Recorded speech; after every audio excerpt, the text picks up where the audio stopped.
I think, probably rates as one of the shortest battles in British history, because it lasted less than an hour that day. But I think it must also rate as one of the most brutal. The night before the battle, a forged Jacobite order had been circulated round that government camp. The order apparently promised the Redcoats no mercy if they were captured the following day. And that may to some extent explain some of what happened next. Because as that charge began to retreat back across the moor, Cumberland began to reform his regiments behind you there. Those men were going to fix bayonets.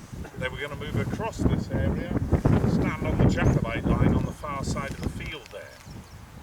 They were not only stamping their victory on this battle, they were also going to bayonet every wounded man they still found alive out here.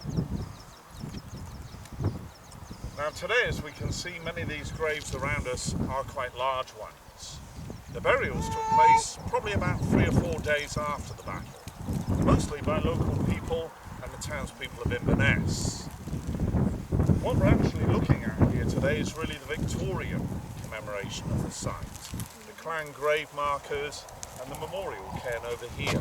And I will tell you a bit more about that commemoration very shortly.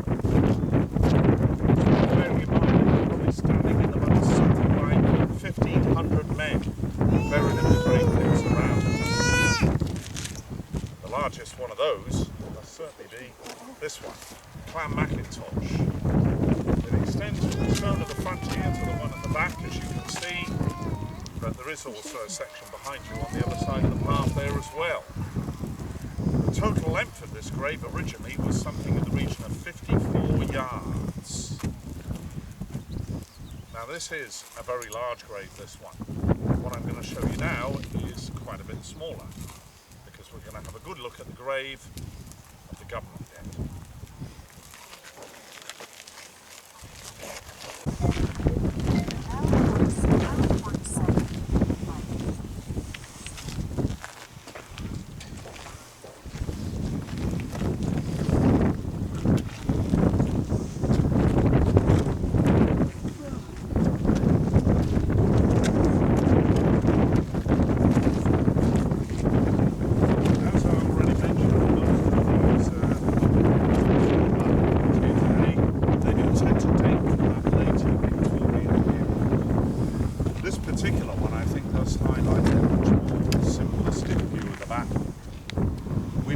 Cumberland had about 14 regiments in his army that morning. Of those, at least a third were raised in the Highlands and Lowlands of Scotland. The Duke also had Highland militia fighting with him on this side of the battlefield. He had almost as many Scots in arms against the Prince as the Prince was fielding against him on the far side there. And the Jacobite army that morning was quite a mixture too.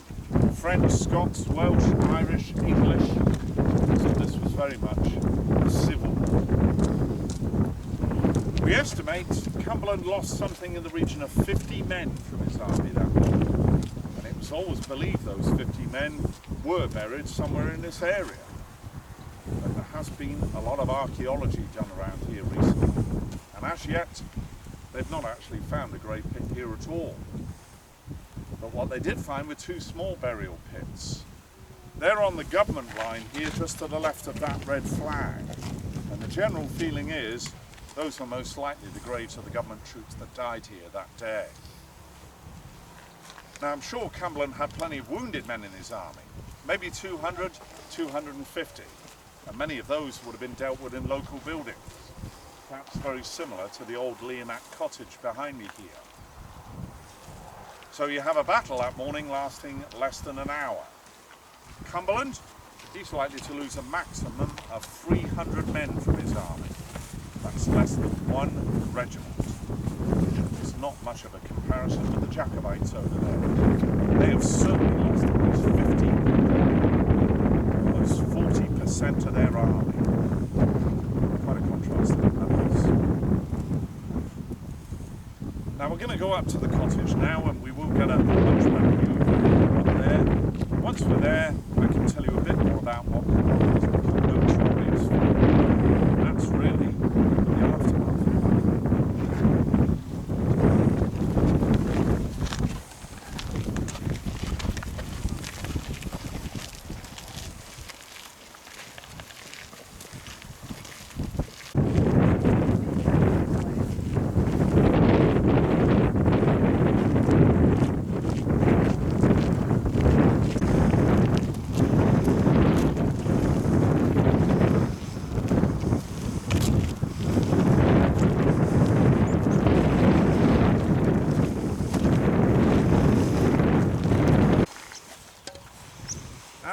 Cumberland's men were completing their bloody work on the moor there that morning, the Duke himself had decided he'd not really used his cavalry much that day. He would allow them some sweets with their fatigue, as he liked to call it. He let them loose on the main road into Inverness. They were going to hunt down any Jacobites they could find. That really was going to be a sign of things to come. In the months to follow, the pacification of the Highlands would begin. Cumberland's men moving up into the hills and glens around us, hunting down Highland clansmen. Sometimes it didn't really matter if you were Jacobite or not. They'd probably set fire to your roof, run off your cattle, ensure you had no supplies for the coming winter. And this would be backed by new legislation from London. They would pass something called the Proscription Act, banning the wearing of tartan, the carrying of weapons. And in the years that followed, all the feudal powers of the clan chief over his men would gradually be eroded away.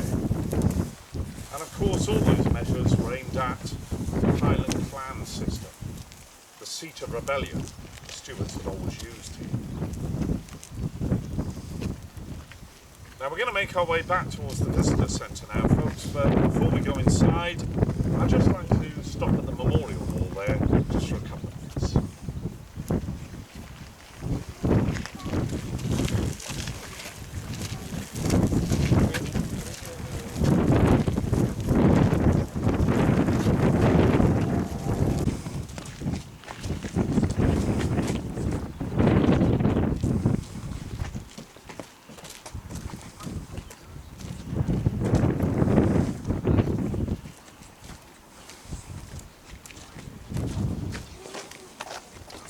Now, of course, the commemoration of the battle has been going on here for many years, and that first started really about the mid-1800s.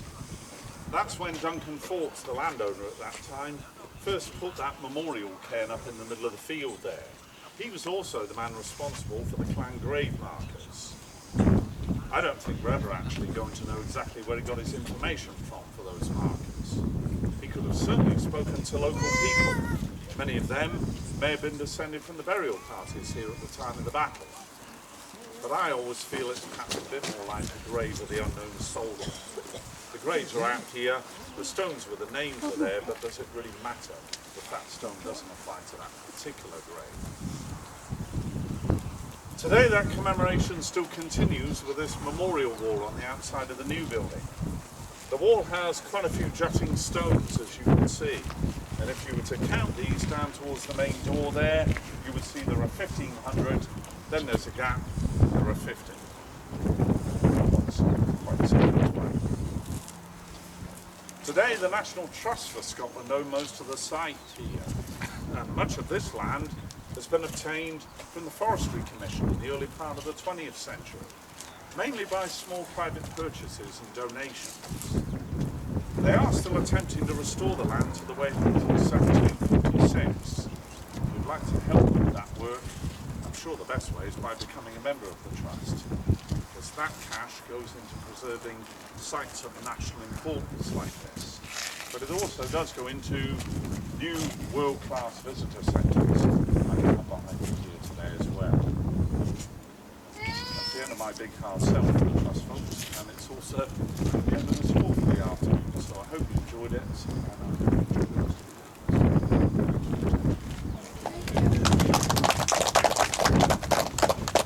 Should you have any further questions, I'll try and answer them for you folks. Have a good day.